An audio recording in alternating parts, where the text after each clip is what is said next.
Hello everyone, my name is Aaron Christensen and this is Horror 101 with Dr. AC, a gathering place for fellow fiends the world over to discuss all things freaky and frightening. If you want to be part of the conversation, and I hope you do, I invite you to like this video, subscribe to the channel, maybe go back and check out some of our previous episodes, leave a comment, and most importantly, let us know the fright flicks you'd like to discuss in the future. That kind of connection is exactly what we're looking for, and it really does make a difference. We're all about sharing the scare, and we want to hear from you.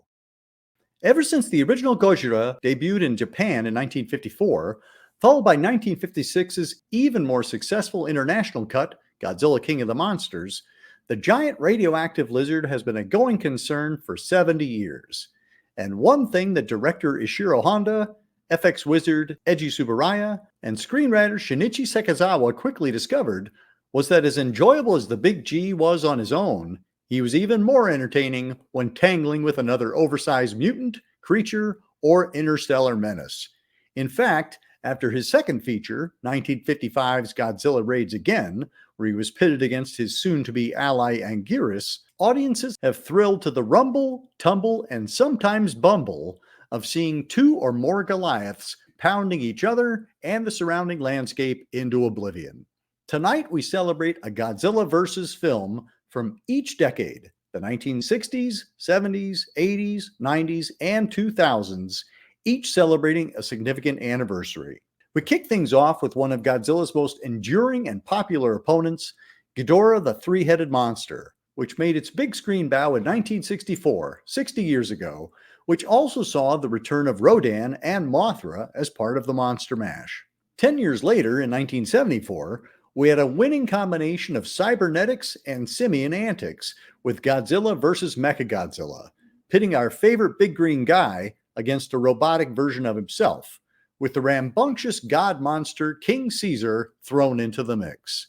We flash forward to 1989, the first sequel of the Heisei series after Godzilla had been reawakened following his decade-long slumber, with Godzilla vs. Biollante, a magnificent rose monster created from Godzilla DNA. 5 years later, the Big G was back, going up against an intergalactic doppelganger, the crystal-adorned SpaceGodzilla, an entry that also featured Godzilla's oft-maligned offspring, Minya, aka Little Godzilla.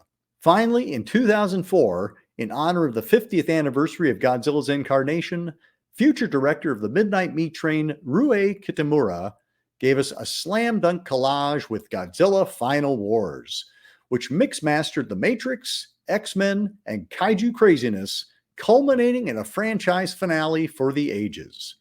But as we've seen time and time again, you can't keep a good lizard down. The Big G will always reign, and we'll always be there to see him do his thing, against one, against many. Any day is a good day when we're talking about Godzilla, so I'm going to bring in my awesome panel, and let's say hello to Tim Pallas from Chicago, Illinois. Hey, everyone. Good to be back. Eli LaChance beaming in from St. Louis, Missouri. Howdy, y'all. Jeff Burnham and Al Burnham also beaming in from Chicago, Illinois. There we go. Hey, everybody. And Stan Hyde coming in from Vancouver, Canada. Hi, everybody. Always a good day when we talk Godzilla. I cannot argue with you there. And we have 5 fantastic Godzilla films that we're going to be chatting about today. Ghidorah, the Three-Headed Monster from 1964, celebrating its 60th anniversary. My goodness. Godzilla vs. Mechagodzilla from 1974, celebrating its 50th anniversary. Godzilla vs. Biollante from 1989, celebrating its 35th anniversary. Godzilla vs. SpaceGodzilla, celebrating its 30th anniversary, 1994. And last but not least, Godzilla Final Wars, celebrating its 20th anniversary from 2004. Thank you for coming on the show, everybody, and welcome. Wow. Okay, so we have so much to cover today. This was a terrible, terrible idea, but I think it's a terrible, wonderful idea. So let's dive in. Because and I'll just full disclosure, we started off with 3 films. And then I added in 2 Showa films at the last minute. And I was like, you know what? 5 Godzilla films is a lot of Godzilla, but I'm down for it if you are. let us kick things off with Ghidorah, the three-headed monster from 1964. Stan, you are a pillar of the G-Fest convention that takes place in Chicago, Illinois on a regular basis. So I'd like you to kind of give us a little introduction to Ghidorah, the three-headed monster. Well, it's the first appearance of Godzilla's nemesis and biggest foe, King Ghidorah. Ghidorah, you say Ghidorah, I say Ghidorah. I've been coached by a Japanese friend that it's closer to Ghidorah than Ghidorah, but I'm just not going to worry about all these things. It's sometimes thought to be one of those films where Godzilla is starting his trend toward being a superhero, because even though he and Rodan are sort of badasses in the film, they're talked by Mothra in a very funny scene into aiding mankind. So there's that. It's one of my favorites. It's like reading team up comic books. It was always fun to get a bunch of monsters together, and in the same film. You got more for your buck. It's one of the ones I saw on TV. I unfortunately I saw one Godzilla movie, King Kong versus Godzilla, in Winnipeg, where I was a kid for a while, and then there was a long drought and caught up to a lot of Godzilla Showa stuff on television. So, but I have seen it in a theater, and it's a lot of fun. Oh, that sounds amazing. Eli, let's bounce over to you. What was your first experience seeing Ghidorah? Oh, I was a young child watching. Do you remember? Oh, what was it called? It was on they would have these marathons on TNT around Halloween time. And I remember there was one day they were running a Godzilla marathon, and I was a Godzilla freak. I had, I think at that time Ghidorah was my favorite Godzilla, which might be a controversial opinion. And I don't care. I still love that one. And I'd seen Mothra. Obviously, I'd seen the King Kong one. I hadn't seen the original yet. And they ran like a marathon of Godzilla movies all day long. And for some reason, I don't know why I remember this so well, but for some weird reason, my grandma was like, yeah, it's cool if you watch TV literally all day, which would never happen. But I guess she realized Godzilla was important enough to me. And I watched Godzilla for like 17 hours straight that day. It was insane. And that was how I first saw this movie. Jeff and Al, how about you? Where was the first time you experienced our giant three-headed menace? I mean, for me, it was probably on some weekend matinee thing out of Detroit or whatever, right? And that's how I'd catch Ghidorah, and I mean, all of those, like the 70s, 60s stuff. That's the only way I would catch it, is if they were being shown out of Detroit by some horror host or whatever the heck. But I don't know if I ever caught that one when I was a kid. So the only time I remember was when we watched it for that show. I know I've watched it before that, but I don't remember it. Right. So for Al, it may have been almost like a new viewing this time around. Yeah, basically. Yeah. Al didn't remember it at all, but I was really excited, especially when it got to the scene with Mothra trying to convince them. I knew Al was going to crack up at that. It's best. The summit meeting is awesome. Tim, how about you? I feel like I did see it probably on TV when I was younger. I do know first time I saw Ghidorah was the lesser Monster Zero appearance, though that seemed to be on TV a lot more when I was younger. I did get to see this in the theater though about 3 years ago. The music box was slowly opening up, letting in limited participation for some events. And they did Godzilla versus Mothra, this one, and Destroy All Monsters triple feature that I went to for my birthday. It was like first time in the theater in a couple years probably. So that was pretty epic. That's awesome. No, my first exposure probably would have been the cover of the Crestwood Monster series, because Godzilla is fighting Ghidorah on the cover of that. And I went, I need to see that. Yeah. Is that the black and white book that it's the one with the orange binding, and it had like a series for every monster? Yep. We had an ancient copy of those in my grade school library, and they wrongly tell you the ending of King Kong, Godzilla wins in Japan. I read all of those when I was a kid. I'm just excited that someone sorry. Yeah. Well, that was kind of, I mean, that was my intro. I saw Godzilla on like a Creature Features.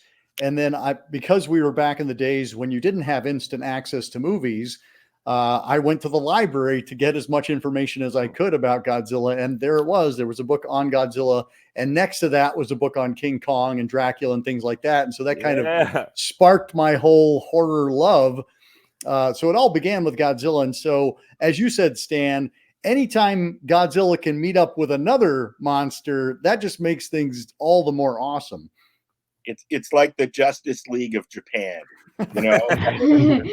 And this is one of the times when we start to see Godzilla as a force for good. He'd been, kind of the bad guy, even when he was fighting other monsters up until this point. The thing that I like about the beginning is that he's still a jerk.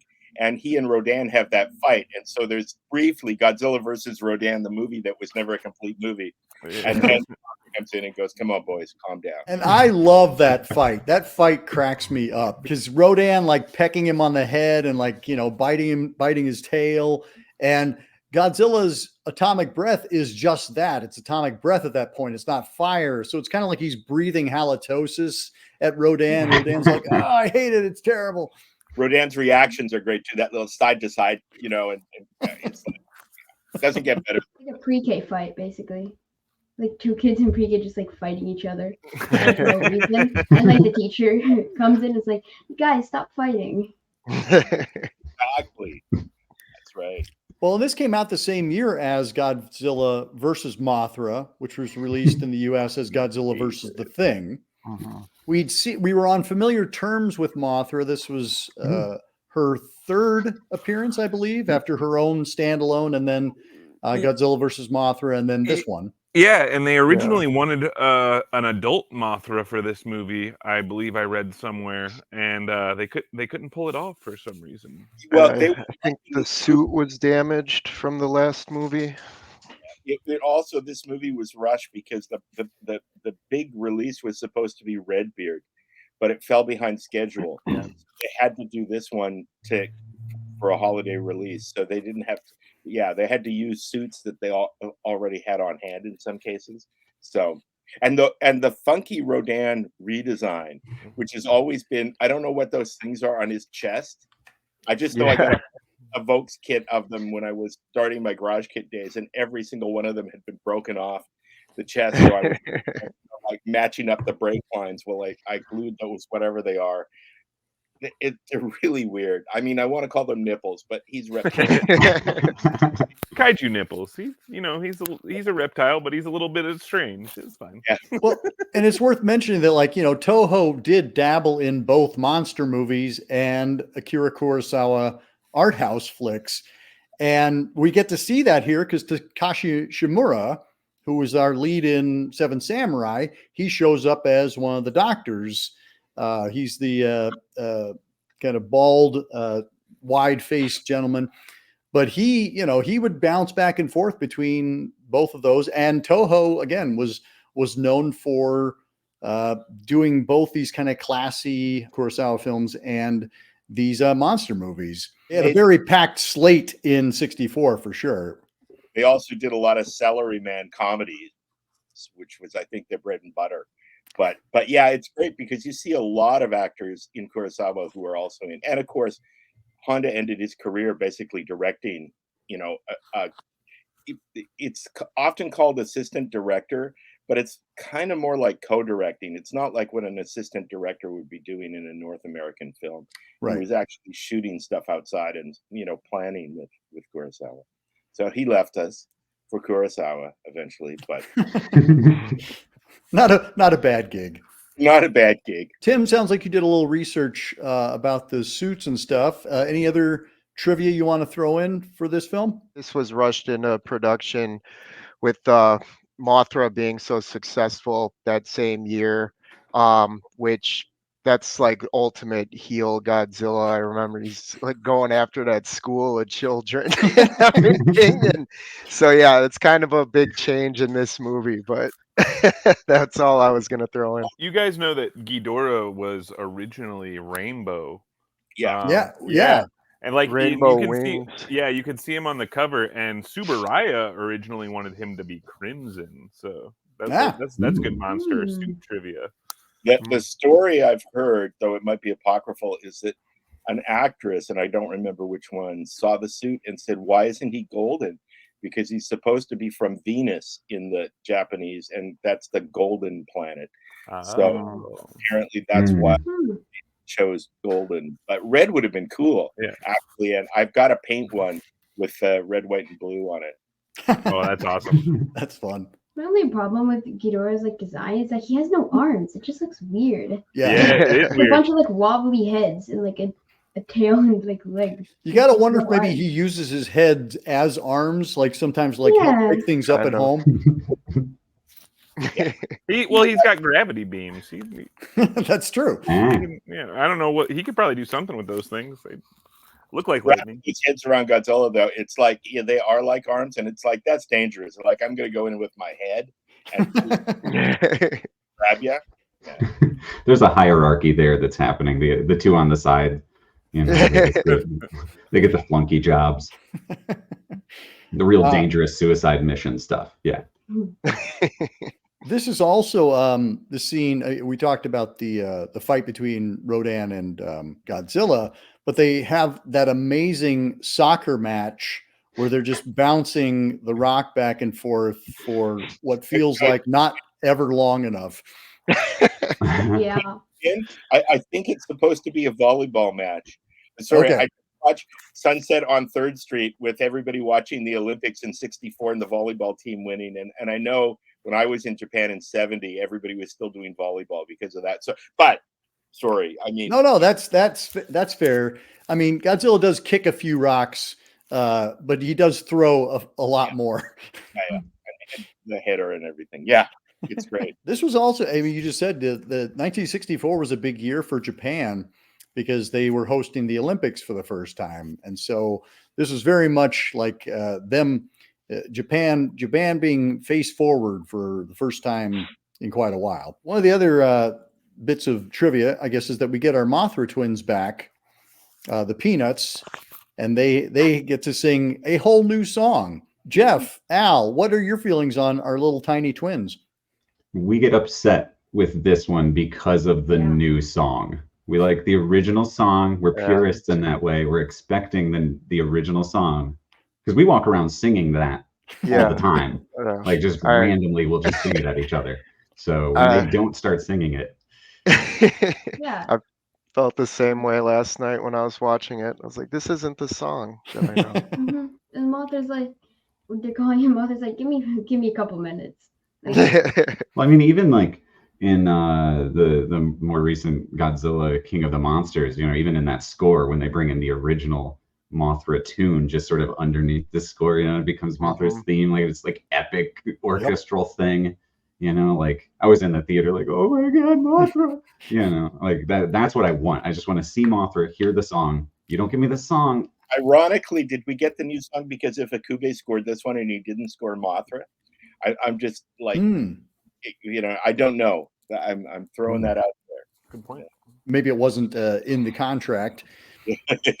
Because the original Mothra song is unforgettable, and it's always like, oh yeah, there's this other song, and in the dub, the weird narration where they translate, Anis Guyaki translates the song for you, and it's this weird moment where you suddenly become part of the audience, and it's weird.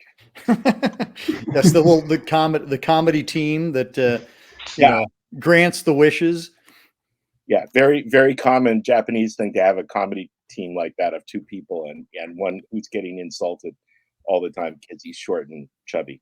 Well, also, it occurred to me that this is, of the 5, this is the only one that is directed by Ishiro Honda and stars Haruo Nakajima as Godzilla.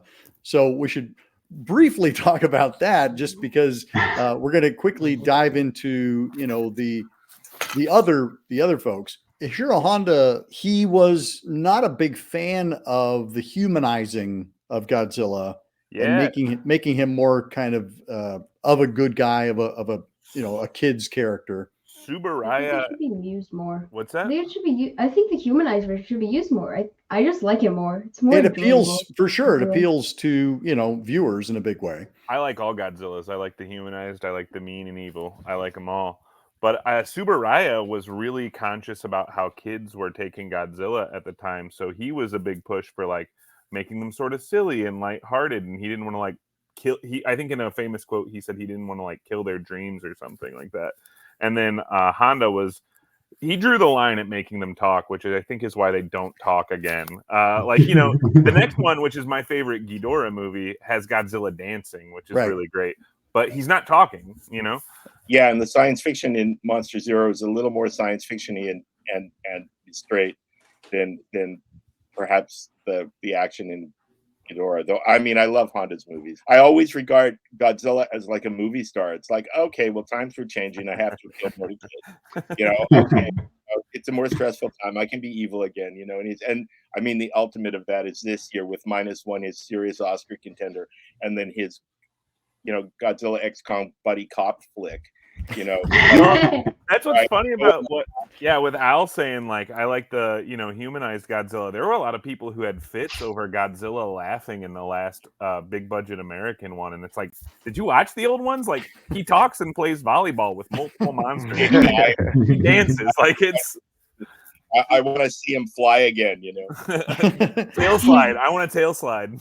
Yeah. You were saying the sci-fi elements. Like we get some serious James Bond action in this one. There's a lot of intrigue, and like our princess gets like her mind taken over by the Martians, but it's Martians of a long lost era. And heck, she's going to be in Bond, right? Right? Yeah, she shows up in You Only Live Twice. The Martian princess thing is weird but cool. Ultimately, it's one of those things. It's like, she's what? When she jumps out of the plane and stuff. But there's a lot going. There's a lot going on that is what makes me love the Godzilla series, because the action is unique. You weren't expecting that, particularly. Like I think sometimes we forget we've seen him so many times. It's like, yeah, and she jumps out of a plane. Oh, and she's possessed by a Venusian.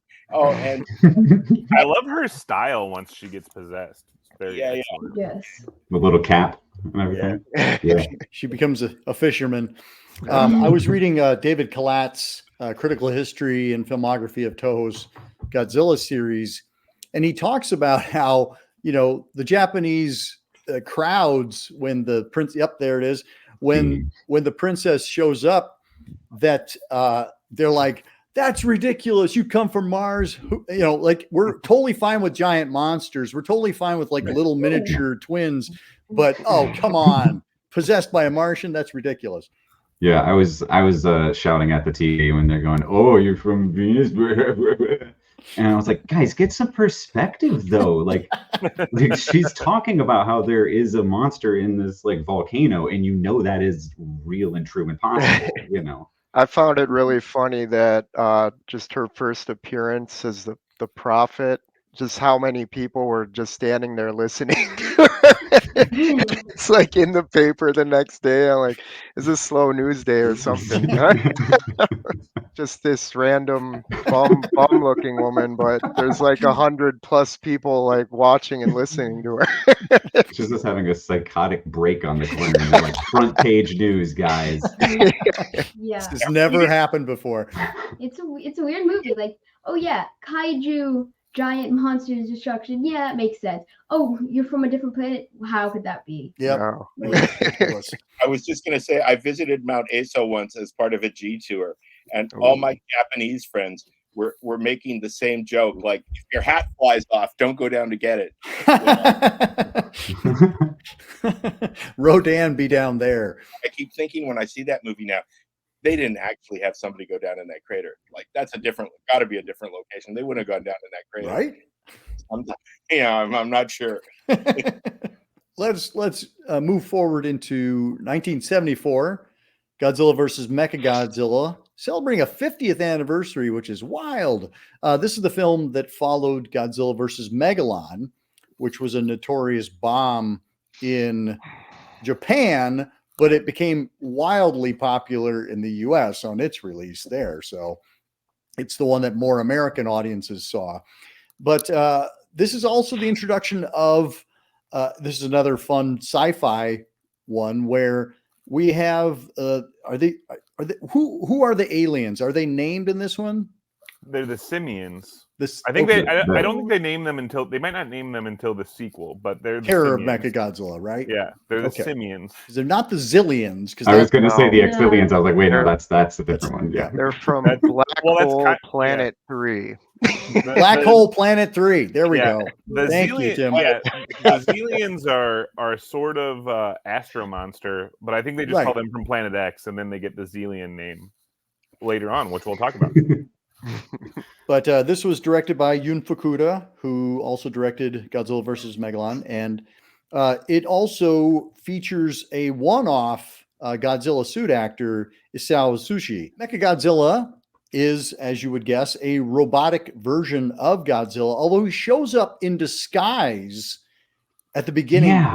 which is like, wait, why would you go through the trouble of they want to blame it on Godzilla to like throw people off? I'm not quite sure. Smear what the- campaign, man.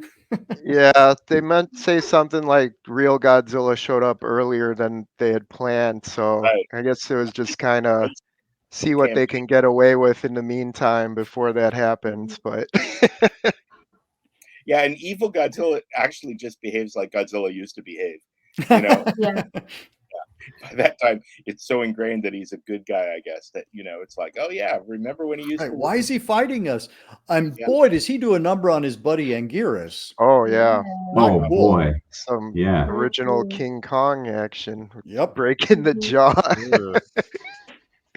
I did like that Anguirus got to walk away from that, because I was, you know, Yes. like Crawl, yeah, slide. his poor Yeah. poor jaw flapping in the wind. But This he is does, the last time we see Anguirus too, until much later. Final Wars, right? I wasn't gonna say it until we got there. Yeah. But yeah. I want to go back to the Mechagodzilla in disguise really quick. yeah. Like the amount of resources it takes to build a Mechagodzilla in the first place is staggering. But then you're going to coat that in like painted foam rubber, you Yep. know, all the way top to bottom. That it really for no payoff whatsoever, you know, on the aliens' part.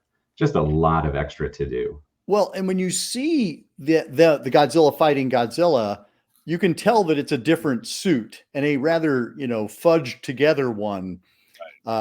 When you have them both in the same frame, and when they're shot individually, of course, it's the same kind of dog-faced, friendly Godzilla that we've come to know and love. I wonder how many times does King Caesar even appear? King Caesar, Two Yeah. movies, I believe. this one and that other one. That other one we're not talking about yet. Yeah.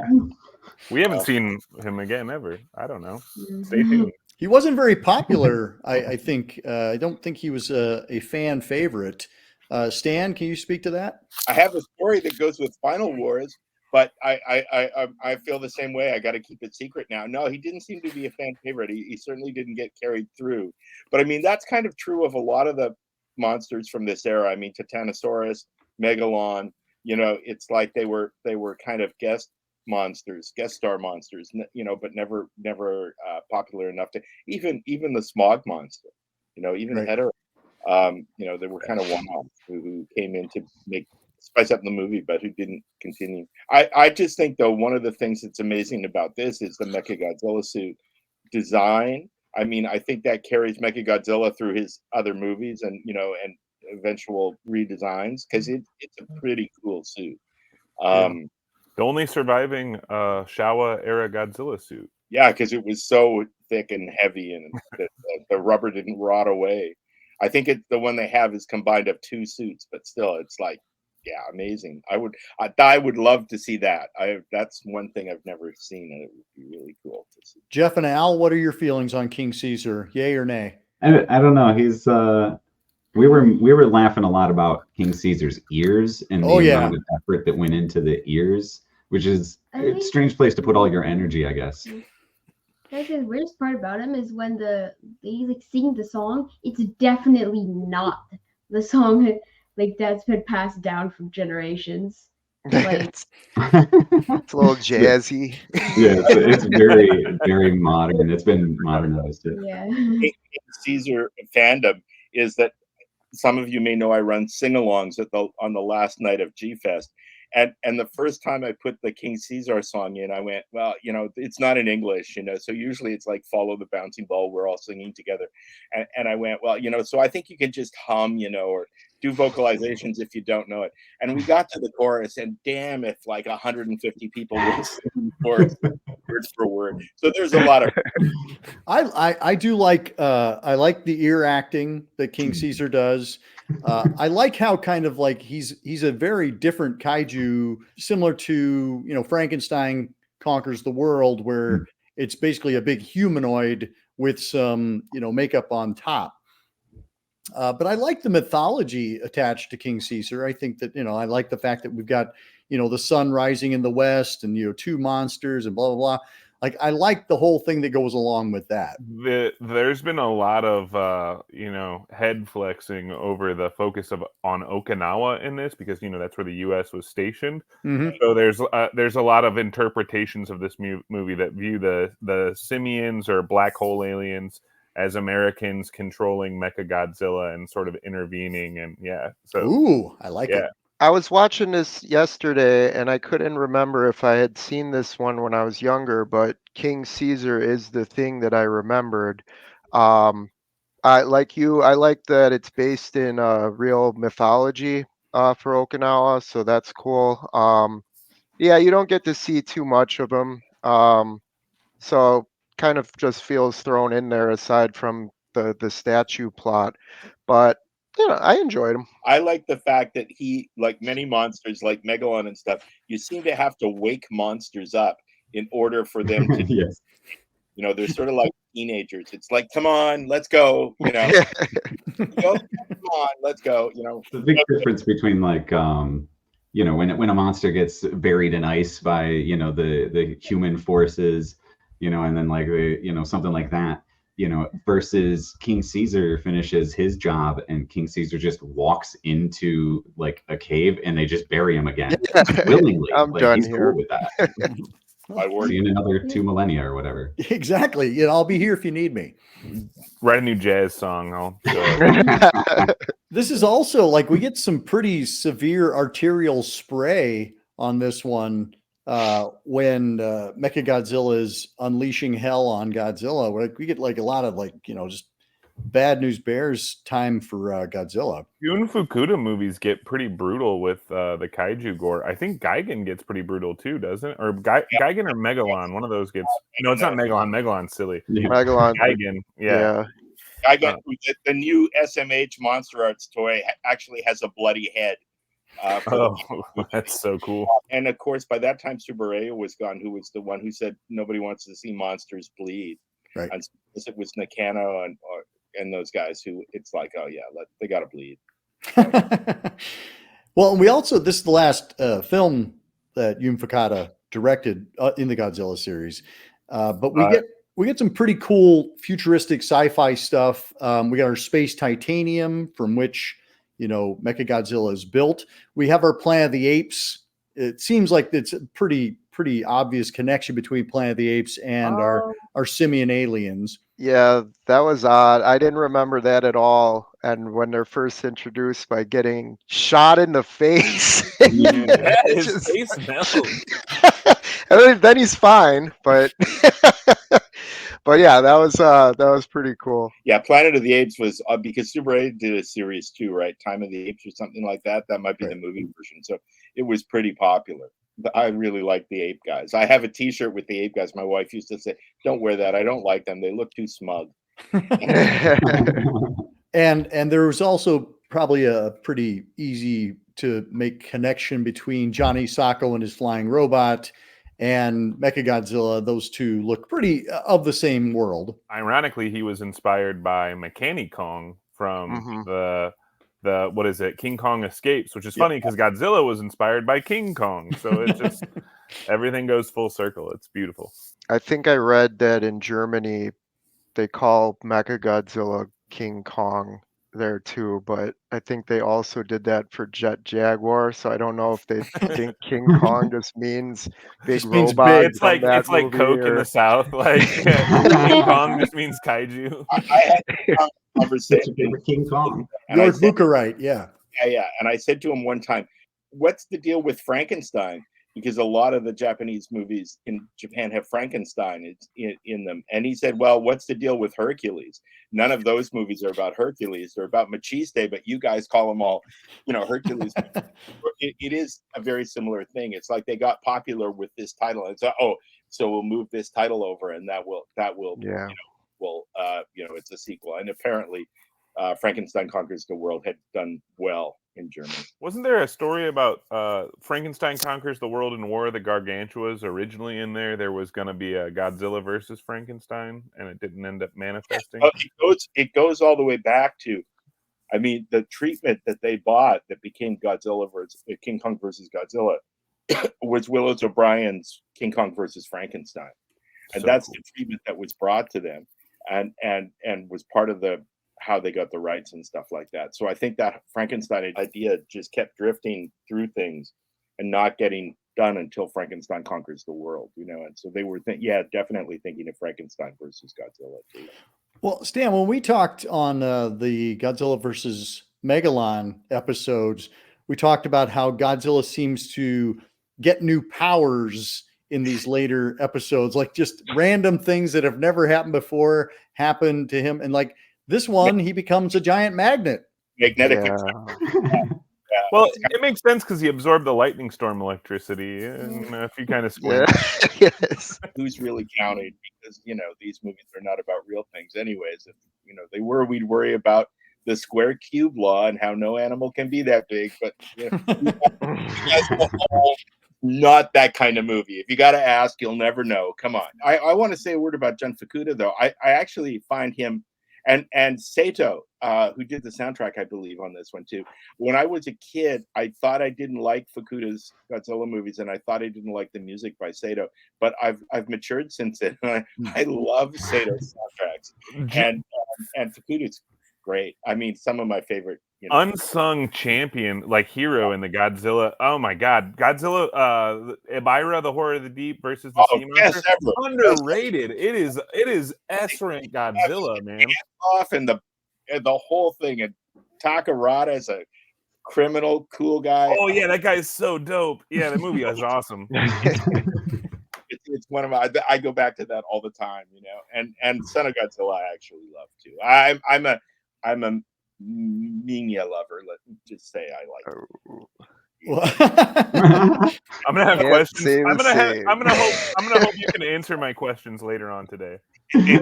There are more. Yeah, there's Minya questions to come for sure. Yeah. Jeff and Al, any other comments you want to make about Godzilla versus Mechagodzilla? Things you liked, things you didn't like? Mechagodzilla is I feel like it's not used enough. It's I don't think Mechagodzilla is used enough. It should be used more. I like the fact that they kept bringing him back. I think in terms of just screen time, he's right up there with Ghidorah. Thank you, Stan. Hey, look, it's Mechagodzilla. Come to visit us. He's back just for this interview. But I feel like, Gigan, King Ghidorah, and Mechagodzilla get to show up in future installments, just in terms of total screen time for Godzilla. Mothra's up there too. Yep. Oh, for sure. Mothra as well. I think what Al's really saying is that my parenting is off and that we're not watching enough Mechagodzilla. Have you seen the Millennium Mechagodzilla movies? Yes, but Al didn't remember any of those movies. Dude, those movies are so dope. They're going to blow your mind. You should just go watch them again. All of a sudden you like Mechagodzilla in a way that you never liked him before. Right. Give him a TV series. Come on. Yep. That guy's awesome. Let us move forward out of the Showa era and into the Heisei era. This was Godzilla versus Biollante, 1989. This is the one that followed Godzilla 19, or just Godzilla, and then it was known as Godzilla 1985 when it got its U.S. release.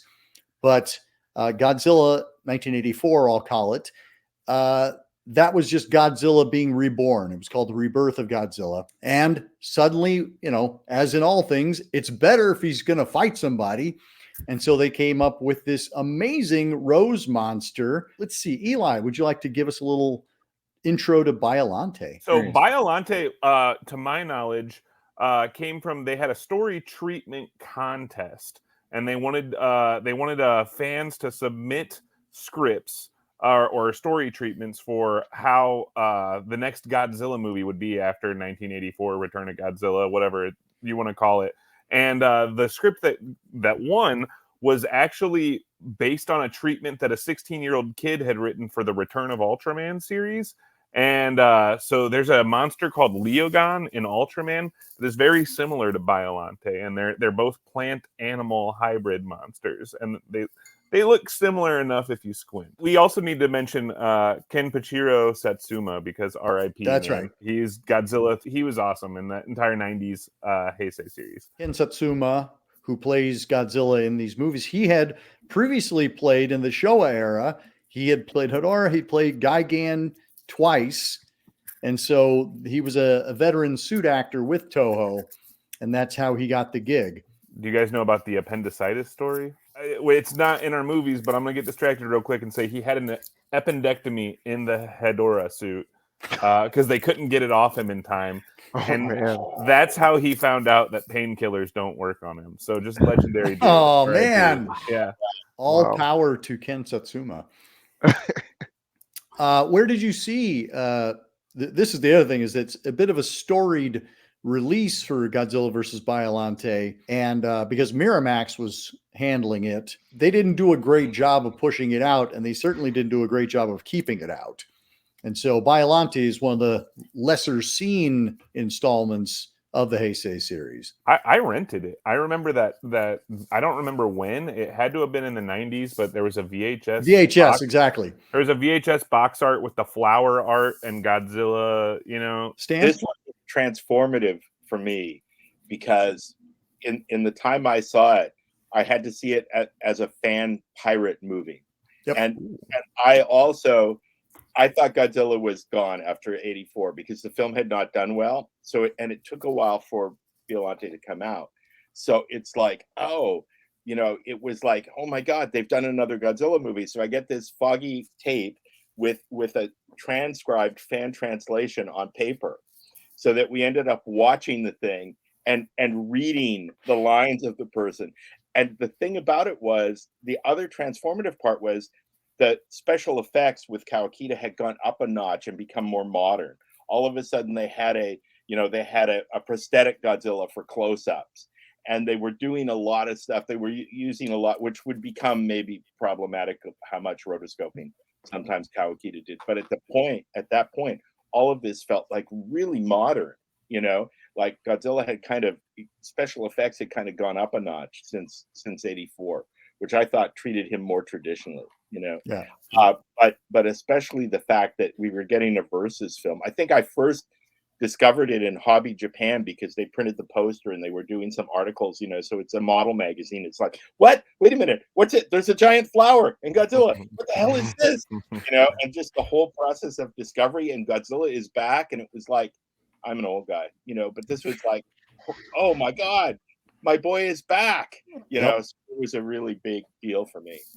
What year do you remember what year that was? When did this originally get released in the US? 89, and then 92 was when it got released in 92, the US. Okay. I remember buying a Laserdisc, and then, because I had a Laserdisc player at that time, and then later on, finally they got a Blu-ray out of it. But it's because Miramax was being traded, like it had gone bankrupt or something. I'm so sad about the Blu-ray. Yeah. I bought the DVD because I didn't have a Blu-ray player yet, and I was like, when I get a Blu-ray player, and now it's $300. Oh my God, I know. God. Tim, Jeff, Al, and I got to watch this one together. I had to say that's probably one of the ones that I remembered. I'm pretty sure out of those five, that was the one that I remembered the most. And also how the monster's name is said like 500 different ways. And then you have Godzilla, which is just amazing. Yeah, every time in that though he said Godzilla, we were dying.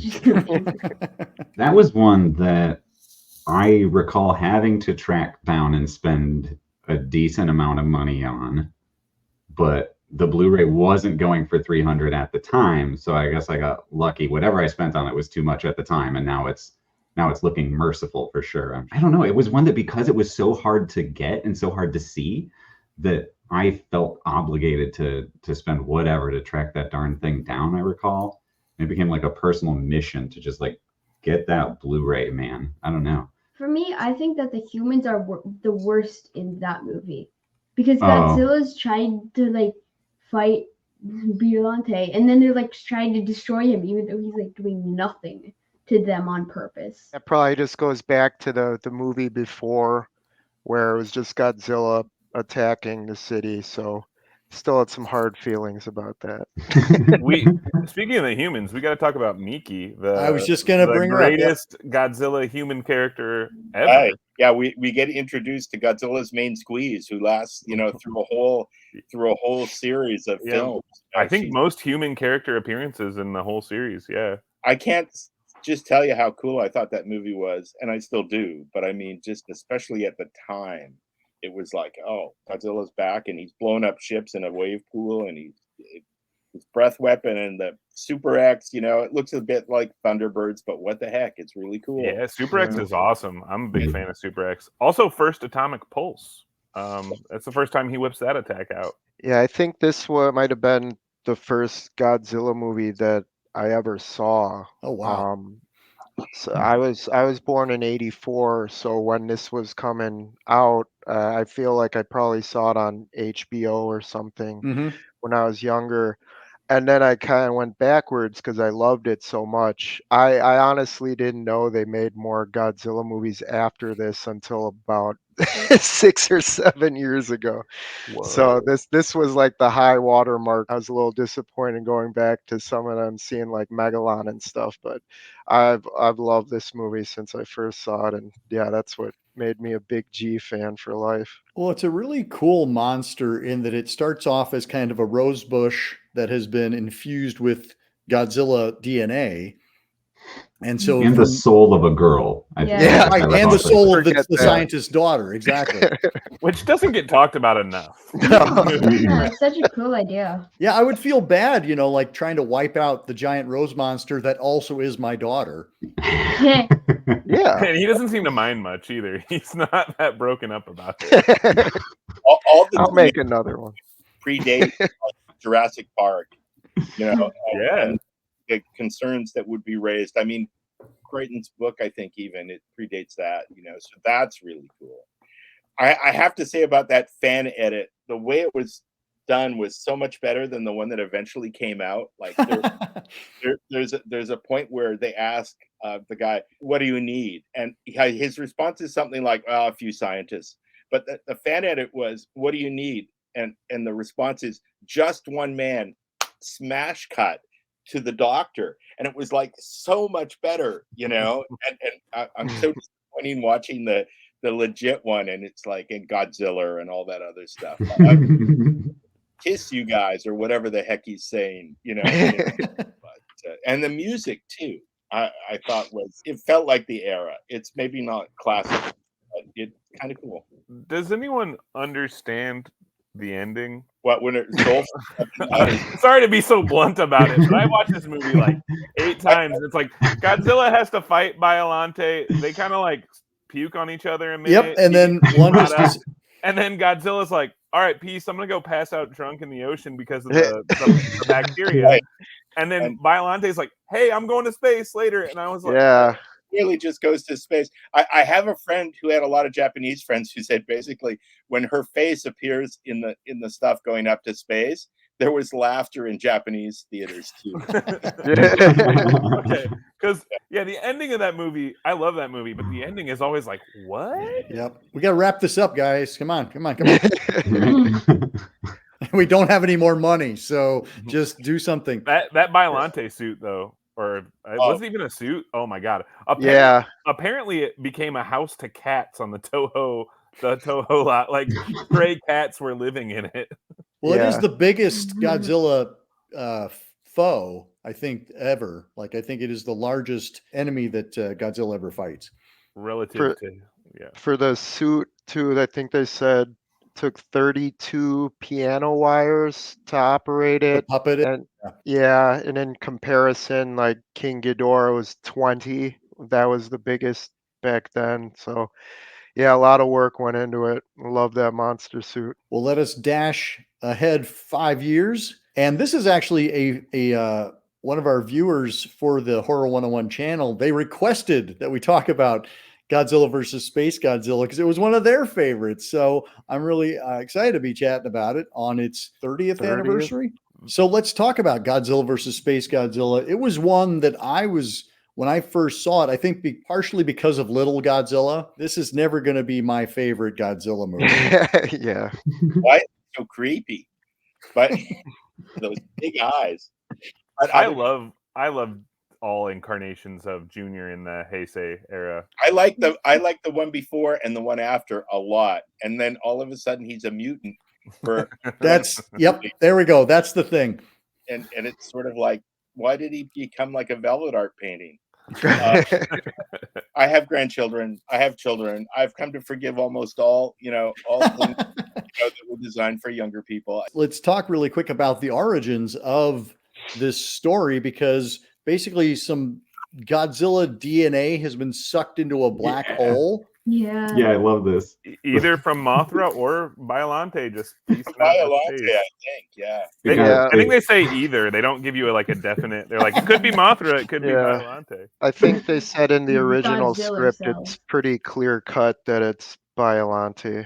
Wow. That they cut a lot of stuff out of the final product for this one. Mhm. I was going to say the explanation of maybe just in the dub or whatever, but it was either cells from like the Biollante, right? But like the explanation was it gets sucked through a black hole and then spit out of a white hole. That's right. As SpaceGodzilla, and that killed me. It was the follow up. Like the setup was like, oh yeah, it was like the cells went into space.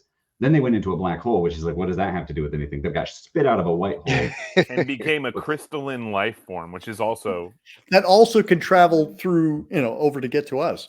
Al, you've been studying a lot of science. How do you explain it? I don't. It doesn't. I think there's a point where those cells are like, about to go into the singularity where they're there for a long, long time. They don't just go whoop in and whoop out. But let's Right. It makes as much sense as giant kaiju. The physics of it all, yeah.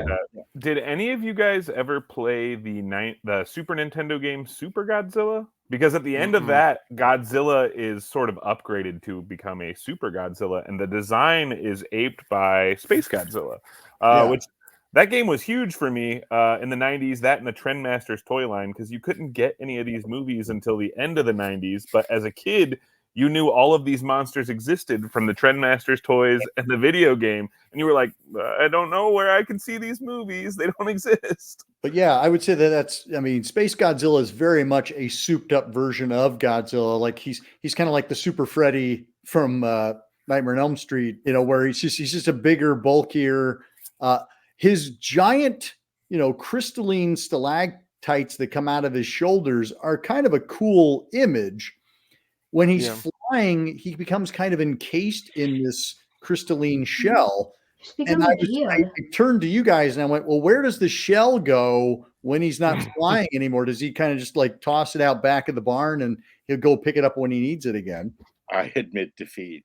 I had a super embarrassing moment because a friend took me to meet Wakaza, who designed this, who built the suit. He didn't design it, I guess. And I was asking him, was it problematic because it's so big?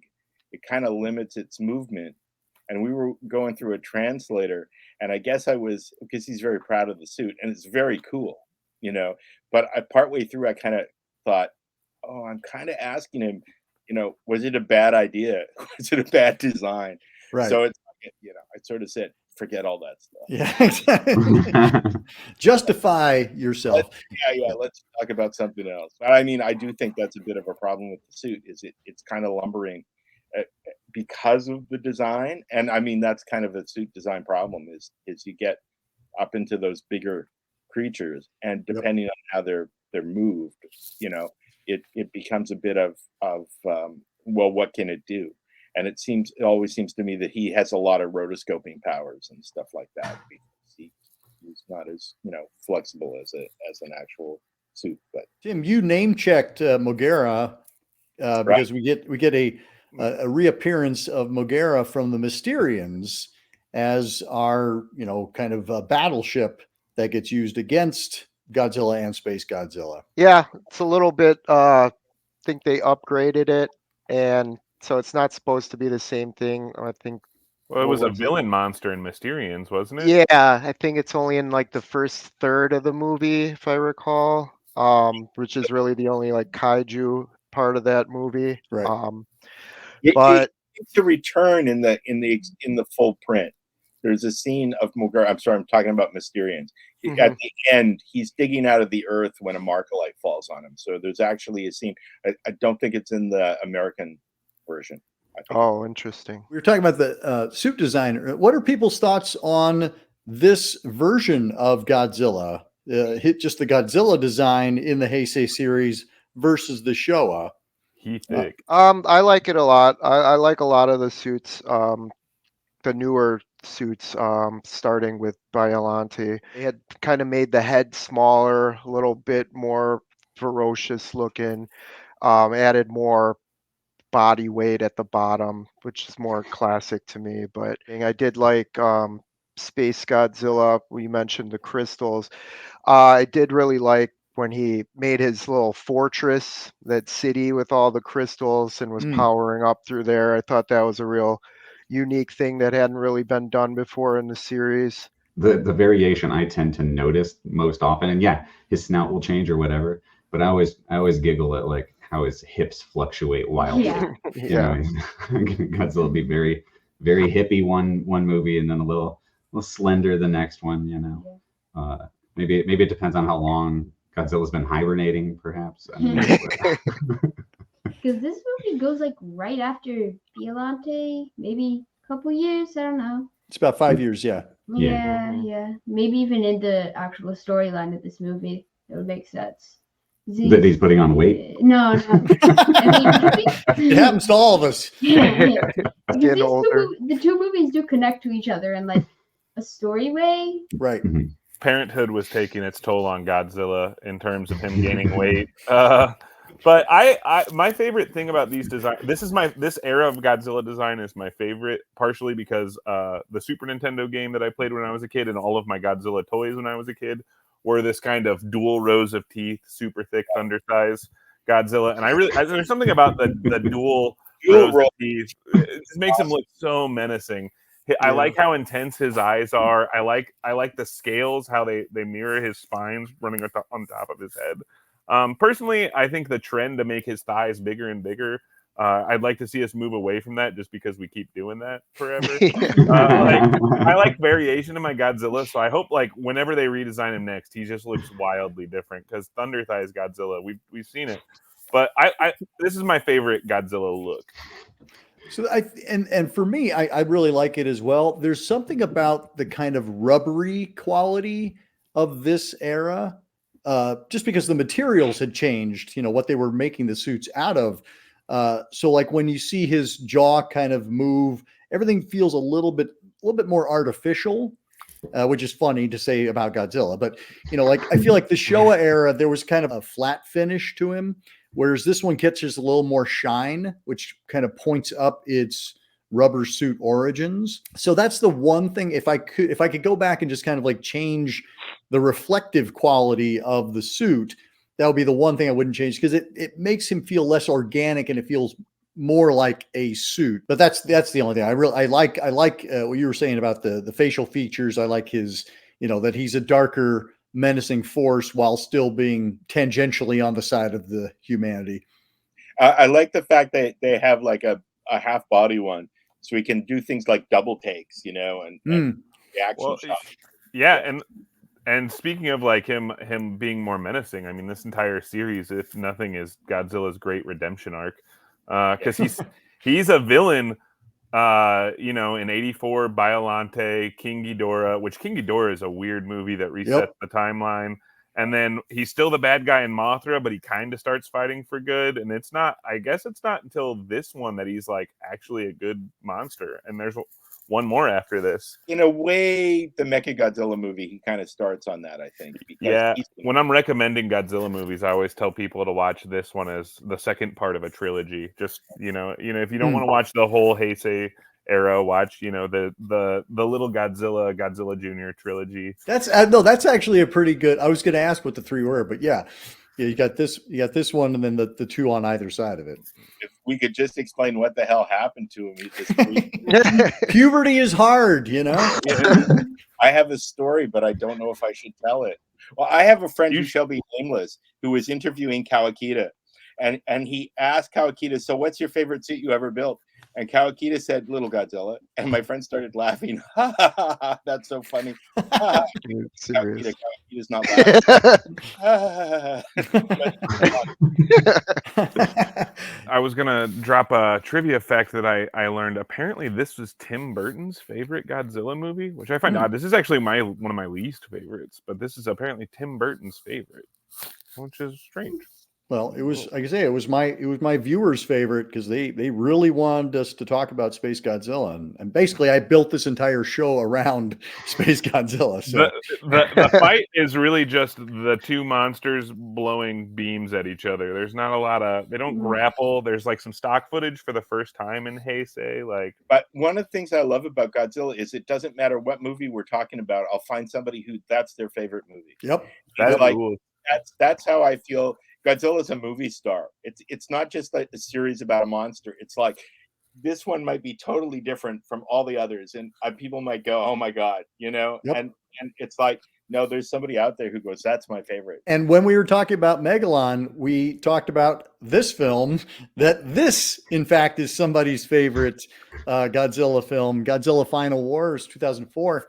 It was honoring the 50th anniversary of the creation of Godzilla from 1954. And it was intended to be the last Godzilla film.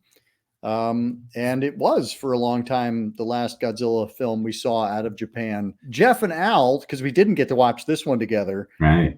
I'm curious to hear your impressions of this film. Yeah, this one, like I told you at the time, this was the only one of the Millennium series that I hadn't seen ever, because we just hadn't gotten to it. I don't know why. We were on our podcast, we've been working through like a lot of the movies. We just didn't get to that one, and so we've been saving it, and we just never got around to it. So I don't know what I was expecting, but wowzers, it's 1,000 miles an hour from the moment the movie starts. It's bananas. It was like watching like a modern like Kamen Rider movie or something. It was just like it never let up, and I loved that. Rather than having human scientists sit around and talk about all the science stuff, and we got to try this. They're like, let's just go kick somebody in the face, and they're like doing like mutant super fighting. Like the humans are in like serious battle mode from moment one. There's just no rest. It's relentless. Oh, what you think? It has one of my most favorite moments where they're playing soccer with Anguirus. It's just like he just starts rolling, and Godzilla and King Sears would just start playing soccer with Anguirus, and it's amazing. Yeah, this is a monster mashup, and along with the Matrix as well, and X-Men, and Independence Day, and yeah, it's directed by Ryuhei Kitamura, who had done the film Versus in 2000. He also directed Midnight Meat Train. Yeah, that's the one. I love that movie. And but he was very much kind of an outsider, and that's what they were looking for. They wanted to have somebody who would bring a fresh approach to the series for its grand finale. He sure did. And he absolutely does. There's no other Godzilla film like this Godzilla film. Tim, what are your thoughts on Final Wars? This was a first-time view just last night. Kind of mixed feelings. It is. I'd read a bit about it before watching it, so I knew the runtime and everything. So just during that first fight, martial arts fight in the training room or whatever. Yeah, it's going on for a while, and I'd read about all this monster stuff they cut out, and this movie's still over 2 hours, and I'm like, do we need this? But they're there. It's very different. There is a lot to like about it. Kristen, actually, my wife, joined me for this one, so it was fun just being like, "Oh, there's a Bira. Oh, there's like she doesn't know any of them, so got to feel important and explaining prior movies. So that was a lot of fun. I did have a lot of fun with it.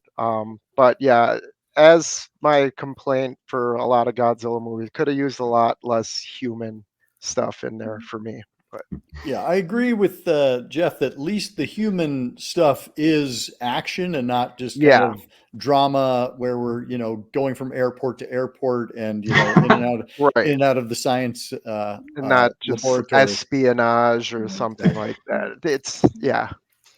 Eli, what were your thoughts? I love this movie. I've had some ups and downs with it over the years. I first saw it when I was like 13 or 14, not knowing there was a new Godzilla movie since Godzilla 2000, which is the only of the Toho ones I'd seen in the theater before Shin Godzilla. Great. So I didn't know there was a new Godzilla movie, and it just showed up at the video store. I rented it. It blew my mind. I loved it. I love Godzilla the 98 monster, so I love that it got some love. I was very into like pop punk at the time, so the Sum 41 thing clicked for me. Like I loved it. And then I went through a phase where I found, because for a long time nobody knew they were still making Godzilla movies in the 2000s, Yeah. and I found all the Millennium movies, and I found GMK, Tokyo SOS, and Mechagodzilla 3 to be so much better than this movie, because the fighting in this movie is like very kung fu-esque with the monsters, which gives it a sort of cheaper feel that I would liken to like Power Rangers, which is like my sort of touchstone for like how this fight choreography goes. So for a long time I started to like kind of hate it, and then I learned about the Godzilla Junior connection, which is why the Godzilla design, it changes so much. Is he was originally meant to be Godzilla Jr., and they were supposed to free the Heisei Godzilla from the ice, but that changed in production. And so I was like, oh man, this movie sucks. But then when I watched it with my friends, when we watched in the pandemic every Godzilla movie back to back to back, I fell back in love with it. I think it's great. It's just a super fun movie, mile a minute. Like it's a good time. Yeah. Well, and ironically, apparently this the director for this film, Ryuhei Kitamura, Godzilla versus Space Godzilla is his favorite of the Godzilla movies. Stan, how about you? Oh, the pain. It was the first Godzilla movie I saw in Japan. And outside the theater was the first Godzilla suit I ever saw in real life. And at the time, it was underwhelming. My son and I saw the international cut, which basically was Don Fry speaks in English, and everybody, there was two things I'd forgotten about, me and Godzilla. And so we walk out, and my son was, I think, 11 or maybe 14. And he goes, well, that sucked. And then we had to go have dinner with Norman England, who also thought the movie sucked. So they had a great time talking about what a crappy movie it was. Now, did I think it sucked? Not as much as they did. And this is a movie that I find over time, whatever pain you suffer because, oh my God, I don't like that, kind of goes away and you get replaced with, oh, but that's sort of cool. So this movie has the shortest Godzilla fight ever, where he kills the American Godzilla, and trust me, as people stand and applaud for like 20 minutes. It's got that. It's got that Ebirah attack thing, which is kind of cool. The biggest problem I still have with it is there's a lot of monsters who don't get much time. Right. So it's kind of frustrating that they're there at all because it's so short. Yeah. I want to bring up King Caesar for a moment, though, too. So my friend Ishii was in charge of special effects direction. So he was sort of like producing special effects on this one. And he had to go to Kazuki Fujiwara, who was building some of the suits, and go, King Caesar, his ears. And Fujiwara had to build that ear gimmick in. It's great. It's great that it's there. So it's one of those movies where, I just wish. And apparently, like the director's cameo where he's interviewing the Zillions was like even longer than it is, like half an hour of him interviewing them and stuff like that. And it's like it's a cutting rationale at times. You go like, I really would have liked to have seen more of. But I think back to Destroy All Monsters, as I've forgiven this movie a lot of what bugged me when I first saw it. And there's a lot of short cameos in Destroy All Monsters too. And it's like, okay, well, we got to see them. That was cool. And I think this movie brings a lot of people joy. This is one that frequently is one, a favorite movie for some people. So, as much as I kind of wish my first Godzilla movie in Japan was anything else. Well, at least not Space. Norman England said my first was Space Godzilla. But, I got to see Shin Godzilla when it opened in Japan. So that's pretty cool. Nice. So, anyways, yeah, I think over time this is one that's come to be dear to me because there's so many cameos from Kizaru and that there's a kind of that end of Showa silliness that is kind of in there. I think I like that you mentioned Destroy All Monsters because it takes a lot of elements from Destroy All Monsters, a lot of elements from one of my favorite Showa movies, Invasion of the Astro Monster, and kind of mashes them together. But also there's something that is happening in the Showa movies where they're sort of paying homage to a lot of the really big cultural science fiction horror genre touchstones of the time that kind of stopped in Godzilla movies for a while, and it really picks back up in this movie because, like you were saying, we got The Matrix, we got Independence Day, we're giving all these homages here in the way we used to do for everything we missed in between. And speaking of cameos, we get a lot of Japanese actors, like we got Akira Takarada from the original 1954. He shows up as our secretary, the UN minister. That's what he is. Because we see the plane blow up that has the minister inside, and then he just shows up later, and everybody's like, "Oh yeah, that's cool." I don't know how he got out of this explosion in midair, but okay. Does anyone know who did the soundtrack to this movie? Keith Emerson. Yeah, same as Inferno, man. Yeah. More horror connection, like this. Murder rock. For those who don't know, and I'm sure there's many of you out there, there was a rock group called Emerson, Lake and Palmer, from whence Keith Emerson emerged. And he does, and he gives us a score that's unlike any other. Again, it's interesting that Toho would choose Kitamura to direct this film, because you would think for their grand send-off that they would want something very classical, and instead they went really outside the box, and they went for some big swings. Some real risks were taken, and like you, Stan, I don't think that this one was as rewarding for me when I first saw it. And to Tim's point, I was kind of like, do we need this long of a running time if we're going to skimp on some monster action? Mm-hmm. But I have I've grown to enjoy this movie as well. There's a lot of things I really enjoyed about it this time, and I find that to be true with a lot of films that I go back to. It's like, you give up the movie that you wanted it to be, and it becomes the movie that it is, and you get to enjoy the movie that it is and go, those are all choices that were made by the creative team, and I can appreciate them now. I wonder if Toho was swayed by the fact, because Kitamura, I believe, was brought up abroad partly in Australia and Vancouver. There's a cameo with a kid in Vancouver that's disgusting with food all over. We don't get a monster here. We only get a kid. Oh, it's me. But monsters are real. It's weird. They also dish on Gamera in that scene, don't they? Because he Yeah. throws the turtle in the fire. And he's like, you loser. Yeah. Yeah, and Kitamura had some R-rated language in it that Toho ultimately said, no, you can't do that. But you can see what they're saying over the under the dub. Well, and our one actor who isn't dubbed is Don Fry, who was a pro wrestler, and I think he definitely is the most memorable human presence. And I think he brings his Major Gordon. Is it Major? I don't remember his rank. Captain, I apologize. I think. Captain. Is he a captain? Okay, great. Yeah. But anyway, I like just kind of him and his giant mustache and his eyebrow raising. I'm like, this guy is having a great time in a Godzilla movie. Yeah, no, he seems to have, he's pretty likable in that role.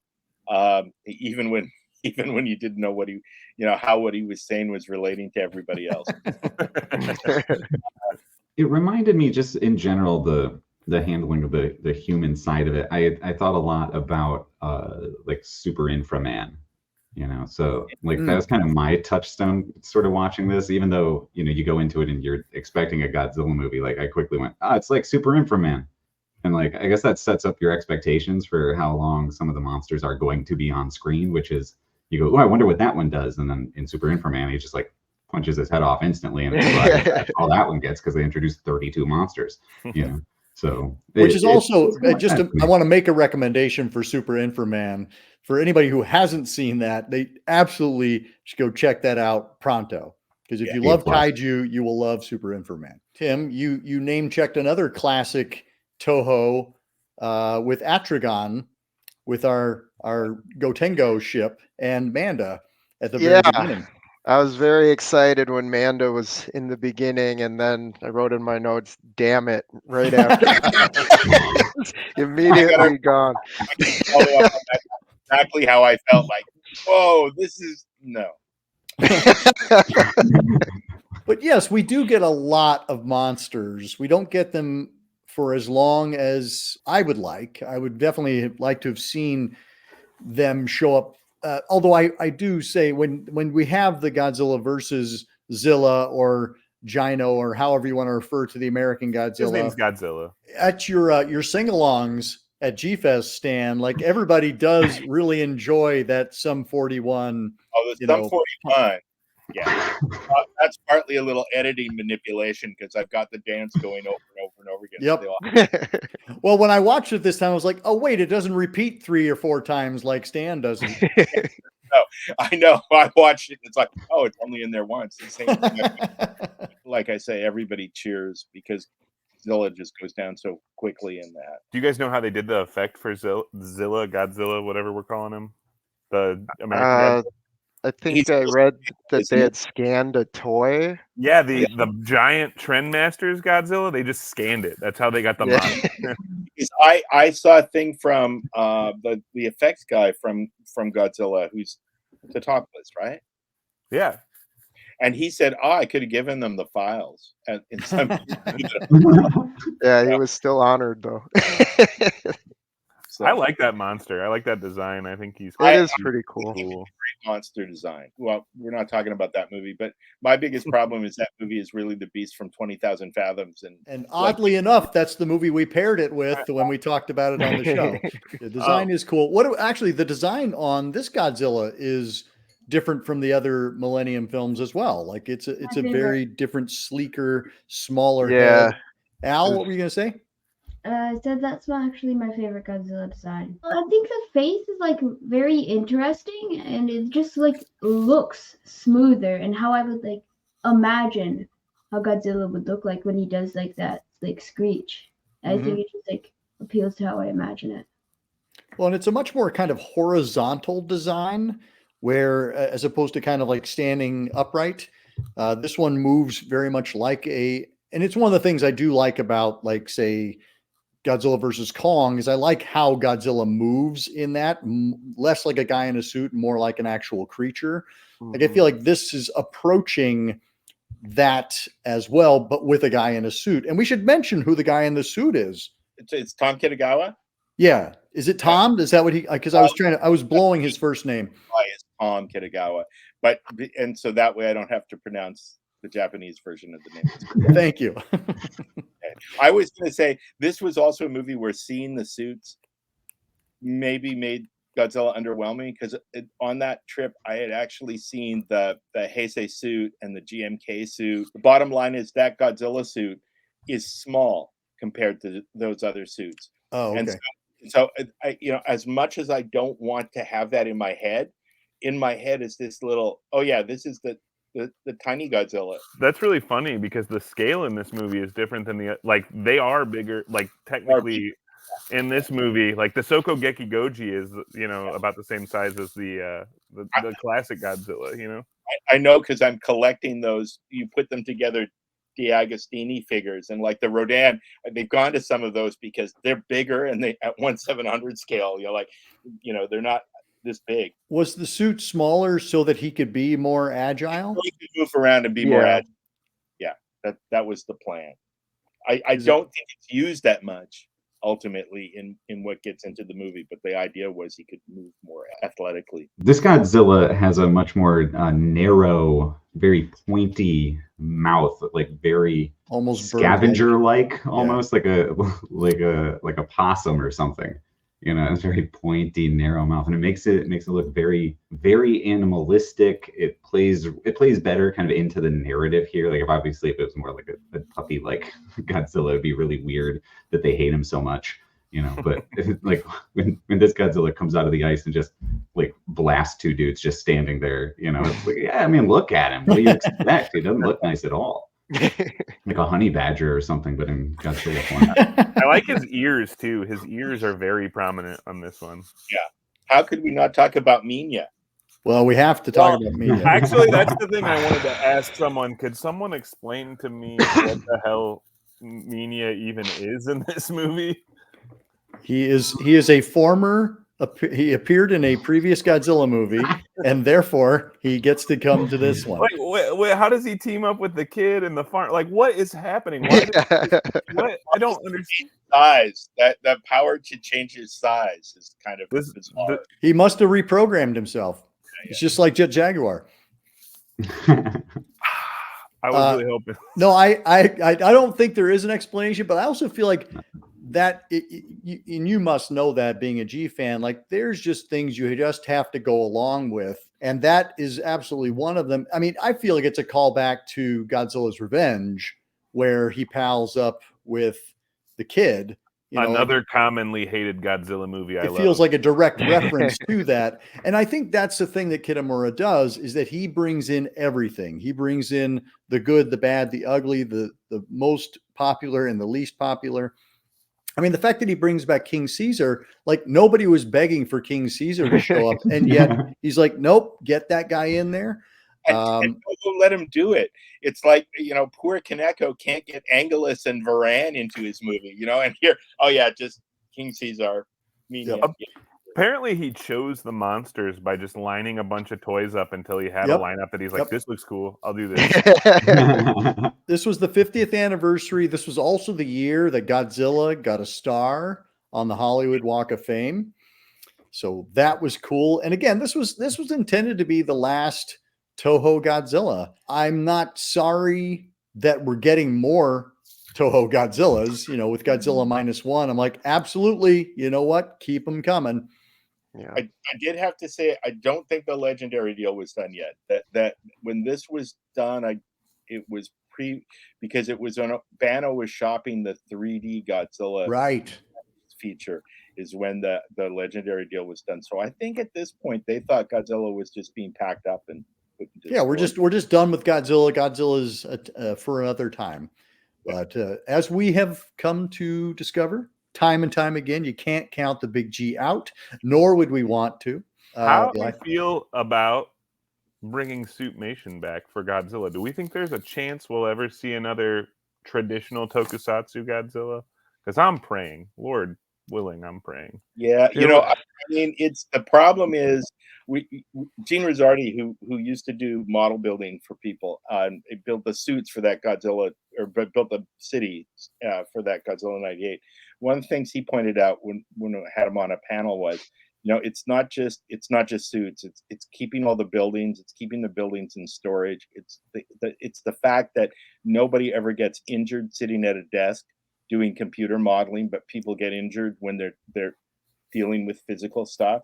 And he said, you know, I don't think it's coming back. And I'm sad, but I don't think a company's ever going to go, yeah, we'll make a major movie like this. I think fans, and I think maybe independent films, maybe we'll see that technology again. But there's an awful lot of, you know, stuff that goes with that in terms of building model sets and building buildings and all that stuff that is time consuming, I guess, in a way. But, you know.